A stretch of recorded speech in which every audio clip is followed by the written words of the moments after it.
গেল ১৬ মে কক্সবাজার থেকে ঢাকাগামী বিমান বাংলাদেশ এয়ারলাইন্সের একটি উড়োজাহাজ উড্ডয়নের পর পেছনের একটি চাকা খুলে নিচে পড়ে যায়, যা বেশ আতঙ্ক ছড়িয়েছিল সবার মাঝে।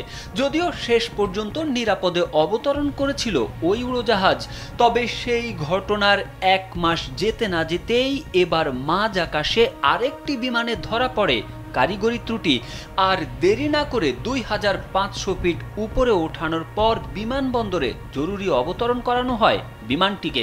শুক্রবার ঢাকার হযরত শাহজালাল আন্তর্জাতিক বিমানবন্দর থেকে উড্ডয়নের পরপরই বিমান বাংলাদেশ এয়ারলাইন্সের সিঙ্গাপুরগামী উড়োজাহাজের ইঞ্জিনে সমস্যা দেখা দেয়। Original product, best service and best offer. Your right choice, Transcom Digital. এক বিজ্ঞপ্তিতে ঘটনাটি জানিয়েছে হযরত শাহজালাল আন্তর্জাতিক বিমানবন্দর কর্তৃপক্ষ।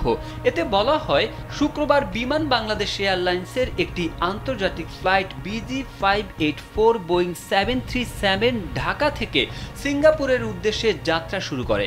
বিমানটি বাংলাদেশ সময় সকাল ৮টা ৩৮ মিনিটে হযরত শাহজালাল আন্তর্জাতিক বিমানবন্দর থেকে উড্ডয়ন করে। প্রায় ২৫০০ ফুট উচ্চতায় ওঠার পর বিমানের ক্যাপ্টেন ইঞ্জিন সংক্রান্ত সমস্যার কথা জানিয়ে ঢাকায় ফিরে আসার সিদ্ধান্ত নেন। বিজ্ঞপ্তিতে আরও বলা হয়, পরবর্তীতে বিমানটি বাংলাদেশ সময় ৮টা ৫৯ মিনিটে সম্পূর্ণ নিরাপদে অবতরণ করে। ওই বিমানে মোট ১৫৪ জন যাত্রী এবং ৭ জন ক্রু ছিলেন। তারা সবাই নিরাপদ এবং সুস্থ রয়েছেন।